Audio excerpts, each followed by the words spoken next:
I used to believe love was simple. You meet someone, you laugh, you build a life. That was what happened when I met Maya. We met in a coffee shop on a rainy Tuesday. She asked if she could share my table because every seat was taken. I said yes. We talked for 3 hours. By the time the rain stopped, something had started. She loved how I took my coffee, and I loved how she tucked her hair behind her ear when she was nervous. We became each other's routine. Morning tests, late night calls, grocery shopping together like it was an adventure. She told me you feel like home, and I believed her. 2 years later, we moved into a small apartment with peeling paint and a balcony that overlooked a noisy street. We couldn't afford much, but we had each other, and that felt like everything. Because I started working longer hours, she started staying out later. I told myself it was normal. Life gets busy, people change. Then one night, her phone lit up while she was in the shower. I wasn't trying to invade her privacy. I was just going to silence the alarm, but the message was already there. I miss you. Tonight meant everything. My heart didn't break at once. It cracked slowly, like ice melting under my feet. I stared at the screen, waiting for the words to rearrange into something harmless, but they didn't. When she walked out, her hair dripping with water, she saw my face and she knew. Silence filled the room immediately, like smoke. It didn't mean anything she said, but her eyes couldn't hold mine. I wanted to scream.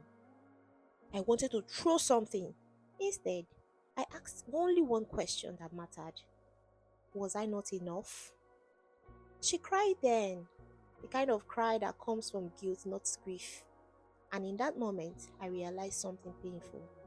Love doesn't always end with shouting. Sometimes it ends with quiet understanding. She packed her bag that night. The apartment felt bigger after she left. For weeks, I woke up reaching out to someone who wasn't there. I replayed every memory, searching for the moment we began to fall apart. But healing didn't arrive like a sunrise. It came slowly, in small things. Cooking for one, walking alone, laughing again without feeling guilty. Many months later, I returned to the same coffee shop.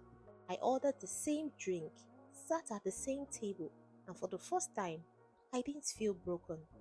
I felt peace. Because love taught me warmth, and betrayal taught me strength. And maybe that's the truth no one tells you. Sometimes the person who breaks your heart also helps you to find yourself. That was what I believed. And for months, I told myself I was the one who got hurt. I was the loyal one, the patient one, the one who stayed. And she was the one who left. That story made it easier for me to sleep at night. But healing has a strange way of uncovering things you are not ready to face. About 3 weeks after that day at the coffee shop, I was cleaning out old files on my laptop. I wasn't looking for anything important, just deleting pictures, old documents, clearing space. And then I saw it, a folder I forgot existed. Inside it were screenshots, messages between me and someone else, a girl from work. I remember how it started. It felt harmless at first, just jokes, just complaining about long hours, just someone who understood me. I told myself I wasn't cheating because we never touched, because we never met outside work, because it was just talking. But reading those messages again months later, I saw something I didn't see before. I saw how I talked about Maya, how I said things like, sometimes I feel trapped. I don't know if this is forever. I miss feeling excited. I never said those things to Maya. I said them to someone else. And suddenly, I remembered something. A week before the night with the phone message, Maya had asked me a question. She looked at me quietly and said, "Are you happy?" I didn't answer properly. I shrugged. I changed the subject and I said I was just tired. But she wasn't asking about work. She was asking about us. And I never gave her the truth. Closed the laptop slowly, and for the first time, the memory of that night felt different. What if the message on her phone wasn't the beginning? What if it was the reaction? The next day, my phone rang. It was Maya. We hadn't spoken in months. I almost ignored it, but I answered. Her voice sounded calm, not angry, not emotional, just calm. I need to tell you something, she said. My heart started racing again. I saw your message, she continued. I didn't pretend to be confused. I know, I said quietly. I saw them before that night, she said. Before that night, my chest tightened. I saw them a week before you saw the message on my phone. The room felt still. I didn't cheat on you, she said softly. I sent that message to myself. I stopped breathing for a second. What? I wanted you to feel what I felt, she said. I wanted you to know how it hurts to read something that makes you feel replaceable. Everything inside of me shifted. You staged it? I asked. Yes, not out of anger, not out of revenge, but out of pain. I didn't know how to fight for someone who was already halfway gone, she said, and that sentence hit harder than anything else because she was right. I never physically left, but emotionally, I was already drifting.